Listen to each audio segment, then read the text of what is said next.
অভিযোগটা তো যেটা আপনি শুনেছেন, আমাকে আজ পর্যন্ত কেউ এসে বলেনি। হয়তো আমি এই দলের লোক বলে বলেনি, হোয়াট এভার মেবি, কিন্তু আমি এটুকু বলি, দল এটা কখনো সমর্থন করে না।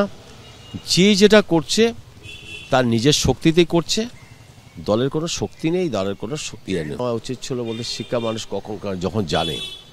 কিন্তু এই যে আপনি যেটা আমাকে অভিযোগটা বললেন, এই অভিযোগ যদি এখন আমার কাছে কেউ 7 দিন আগে হোক, 1 মাস আগে হোক, 2 মাস আগেও যদি জানাতো, আমি নিশ্চয়ই তাকে ধরতাম। কে দিচ্ছে? কেউ দিচ্ছে,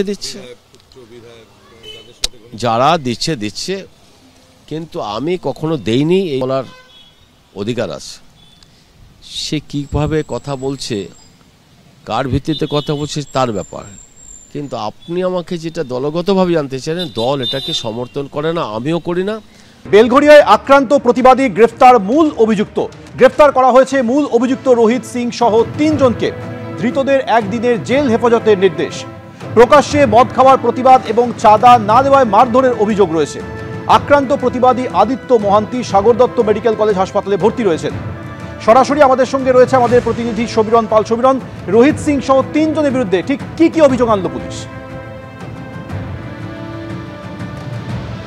হ্যাঁ সৌমেন, দেখাও যে রোহিত সিং সহ যে সায়ন দাস এবং সৌরভ দত্ত, এই 3 জনের বিরুদ্ধে মারধর, হত্যার চেষ্টা সহ একাধিক ধারায় অভিযোগ আনা হয়েছে। আজকে তাদেরকে ব্যারাকপুর মহকুমা আদালতে পেশ করা হলে বিচারক তাদের 1 দিনের জেল হেফাজতের নির্দেশ দিয়েছে। রোহিত সিংয়ের বিরুদ্ধে বিভিন্ন জায়গায় বারবার অভিযোগ উঠেছে এবং 2017 থেকে 2025 পর্যন্ত অন্তত 5টি মামলা রয়েছে মারধর সহ বিভিন্ন হামলার। তার পাশাপাশি গত 27শে জুলাই বেলঘরিয়ার এক যুবককে 2 নম্বর রেলগেটের কাছে গভীর রাতে মারধরের অভিযোগ রয়েছে এবং তার মুখে এমনটাই আঘাত করে দেওয়া হয়, মুখ ক্ষতবিক্ষত হয়ে যায় এবং এই ঘটনার পর ওই যুবক এখনও আতঙ্কে রয়েছে। আমরা এর আগে দেখেছিলাম আরিয়াদহের ত্রাস জয়ন্ত সিং, তার বিরুদ্ধে নানা রকম হামলার অভিযোগ উঠেছিল এবং প্রকাশ্যে এসেছিল একটি নৃশংস মারধরের ভিডিও। ঠিক একইভাবে বেলঘরিয়ার এই যে কলোনি বাজার এলাকায় গত শুক্রবার রাতে এলাকায় মদ্যপান, গাঁজা খাওয়া, এই সমস্ত অসামাজিক কাজকর্মের প্রতিবাদ করত এই যুবক।